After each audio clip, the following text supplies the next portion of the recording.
It is the late 1700s. 55 delegates were looking upon the document that would change the course of history forever. The Constitution of the United States of America.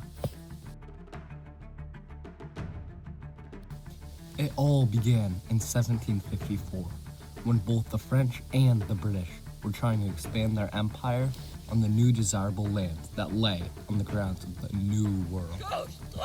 As the French were moving south and the British were moving west, they collided in the Ohio River Valley. The British had built a fort which was not to the liking of the French. This territorial war lasted until the signing of the Treaty of Paris in 1763, in which France let go all claims to mainland North America and Great Britain gave up their islands in return. The war left both sides feeling defeated. After the French and Indian War, Britain's economy fell into financial debt. Britain struggled to find a way to recover their lost resources and therefore looked towards the colony as an economic advantage. With the Stamp Act, the British charged new taxes for playing cards to legal documents, which was enacted in 1765. After many months of protests and boycotts, Britain repealed the Stamp Act, but those tensions arose between the colonists and the Britain still. On a winter day in 1770, history would be made and remembered forever. King George III had repealed the Stamp Act, but had sent extra soldiers to enforce martial law in the colonies. Tensions rose between the colonists and the troops, until on March 5th, 1770, a few colonists were harassing soldiers in front of a shop, and then somebody yelled fire, and 5 civilians perished.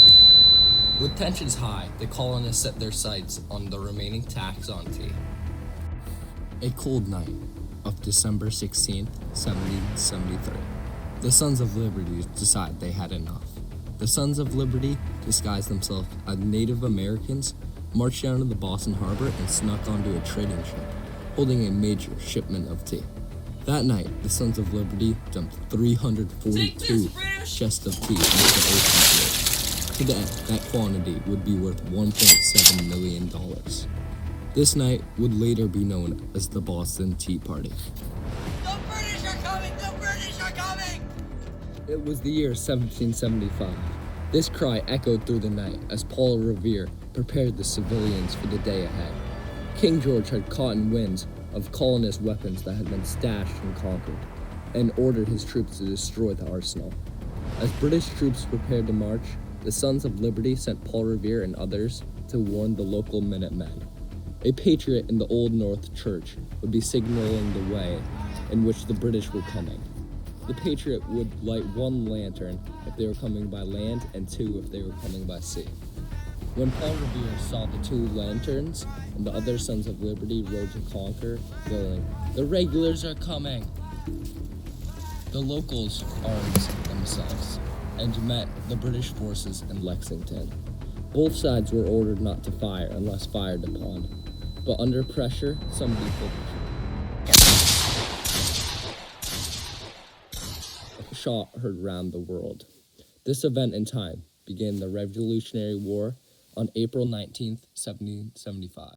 The year was 1775. Common sense swayed the minds of all the colonists and spread like a wildfire. It was a pamphlet written in 1775 by Thomas Paine that was an instant bestseller, saying, "But where, says some, is the King of America? I'll tell you, friend, he reigns above, and doth not make havoc of mankind, like the royal brute of Britain." Before this, independence from England seemed like an outlandish idea, but after Common Sense had been published, it seemed like a realistic idea and gave the colonies the push they needed. Citizens from all over the 13 colonies read this 47-page call for freedom, and the fire for independence was lit within them. July 4th, the day that America celebrates its independence, and the day that the Continental Congress of the United States accepted the final draft of the Declaration of Independence. The first person to sign the Declaration of Independence was John Hancock. However, the decision to sign the document wasn't as easy as one might think, as signing it was a high treason. On July 1st, 9 of the 13 colonies were prepared to vote in favor of approving the document. Of those states who didn't vote in favor were Pennsylvania and South Carolina, who didn't have aligned views. Delaware wasn't willing to approve it, and New York was unable to vote because the state could only accommodate the King of Britain. On July 2nd, Delaware and South Carolina changed their decision and voted in favor of independence. By then, the vote was 12-0, and on July 9th, New York changed their instructions and participated in the vote for independence. The United States was going to be a new country in need of new leadership. Its first form of government was the Articles of Confederation. It was written by John Dickinson and Josiah Bartlett in 1777. The Articles were later proved to be weak form of government because it gave the central government too little power. It was promoted by the Federalists because it gave each state equal power and left the economy to the people, not the federal. After years of war, thousands of casualties, it all came down to this battle. General Cornwallis was stuck in Yorktown, waiting for the Royal Navy. The Continental Army, led by George Washington, were marching towards a victory. The French Navy was waiting at the entrance to Chesapeake Bay and battled the Royal Navy while the Continental Army was traveling. Once they got there, they absolutely obliterated the British over 3 weeks. General Cornwallis surrendered to George Washington on the field outside of Yorktown on October 17, 1781. After the devastating loss at the Battle of Yorktown, the British had had enough. From the start, the Americans had the homeland advantage. The colonists knew the geography and terrain of North America, while the British were trained to fight on open battlefields. The colonists were also backed by the French and were helped by the Native American allies. Realizing that they were fighting a losing battle, King George agreed to send representatives from both the colonies and Britain to finalize a treaty. The terms of the Treaty of Paris would be that both nations would have access to the Mississippi River. Britain would surrender all outposts in U.S. territory, and the U.S. was allowed to expand westward. And finally, Britain would recognize the United States as a free, independent nation. The true test of our nation's stability had just begun. Daniel Shea, leading a group of unsatisfied farmers into a journey of vengeance against the Massachusetts government. These farmers had put their life on the line to help fight in war, now received little to no compensation, and in addition to that, taxes on their farmland that could put them into debt or maybe even prison. The rebellion began in 1786, when hundreds of farmers vandalized and attacked government buildings. The rebellion began to escalate. Around 600 men stormed courthouses, and they caught the attention of many. Troops were sent to stop this mob, and they slowly fled to Vermont and slowly dissolved. Shea's rebellion proved the weakness of the Articles of Confederation. When Massachusetts requested help, they were provided with none because there was no central military. George Washington and other important figures soon took note, and the Articles were abandoned. After the failures of the Articles of Confederation, James Madison and others started drafting a new constitution for the United States of America. We agree that there shall be 3 major branches, correct? Aye. And that these branches shall consist of an executive, judiciary, and legislative. Aye. So what in tarnation do we persist to argue about? In a text I studied recently by Montesquieu, a separation of power was brought forth. Montesquieu argued the corruption of government sets in when the people attempt to govern directly and try to debate for the Senate, to execute for the magistrate, and to decide for the judges. Montesquieu implied, then, that some form of separation of powers is necessary to a democracy. I propose that each branch of government may have placed upon it a series of powers over the other branches, a check and a balance, if you will. For instance, the legislature shall approve executive nominations, but the executive branch may veto a legislative decision. With the government laid out, the delegates had a draft of the Constitution before them. We, the people. If I may, Mr. Franklin, in a letter I received from Patrick Henry, who did not attend for his political beliefs, he states that his political curiosity, exclusive of my anxious solicitude for the public welfare, leads me to ask who authorized them to speak the language of we the people instead of we the states. I, for one, consider the difference between a system founded on the legislatures only and one founded on the people to be the true difference between a league or treaty and a constitution. I am exceedingly distressed at the proceedings of the convention, being almost sure they will lay the foundation of a civil war. If I may, I would like to bring to this convention a plan in which I believe we may have resolved all matters of contention. Myself and fellow Virginian James Madison have designed a certain Virginia plan in which we outline that the government shall be divided into 3 branches: the legislative, judicial, and executive.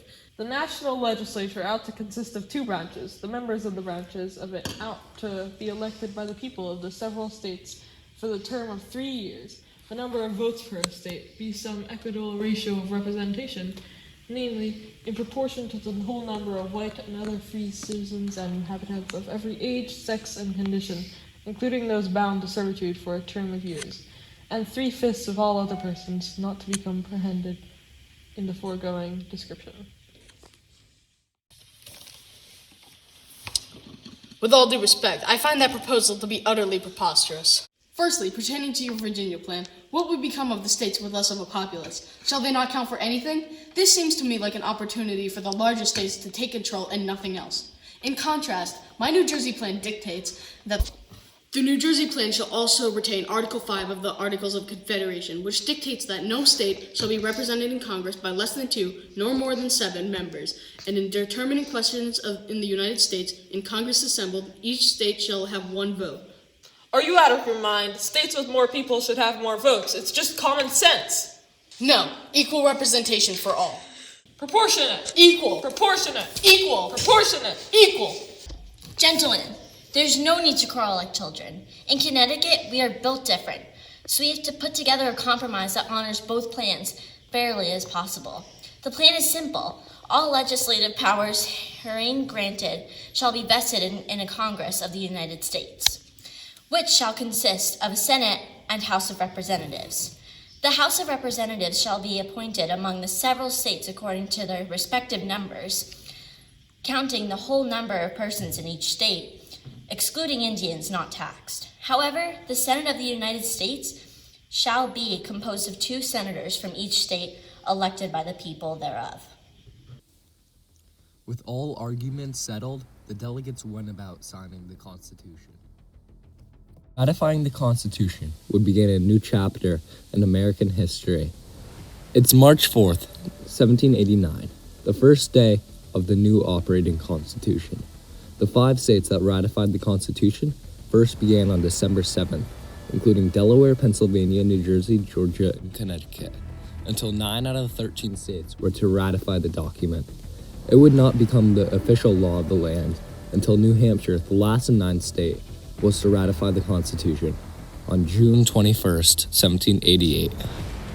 States including Massachusetts refused to ratify the document because they claimed that there was too much lacking power given to each state, and the document didn't include basic rights such as freedom of religion and speech. In February of 1788, a compromise was formed, stating that if the opposing states ratified the document, the amendments would be altered, provoking Massachusetts, Maryland, and South Carolina to ratify. Later in June, Virginia and New York ratified as well. This Constitution had managed to work for the many years to come until the present, making it the Constitution the oldest document in the world to still function. After the Constitution had been read, it was an imperfect document. It labeled what government has control of and didn't include the basic right of human. The Federalist Party, including John Adams and Alexander Hamilton, were all for signing the Constitution. The Anti-Federalists, including Patrick Henry and Thomas Jefferson, opposed signing the document until there were clear definitions of what the government could not do in fear of overstepping its power and turning it into a tyranny. The Constitution had been ratified, and everything was going smoothly for the country. Washington was the president. They had made new peace with Britain. It was December 15th, 1791. The Bill of Rights had been put onto the Constitution. It would give all Americans their basic right and set another milestone for this great country. these basic rights still govern and protect us today.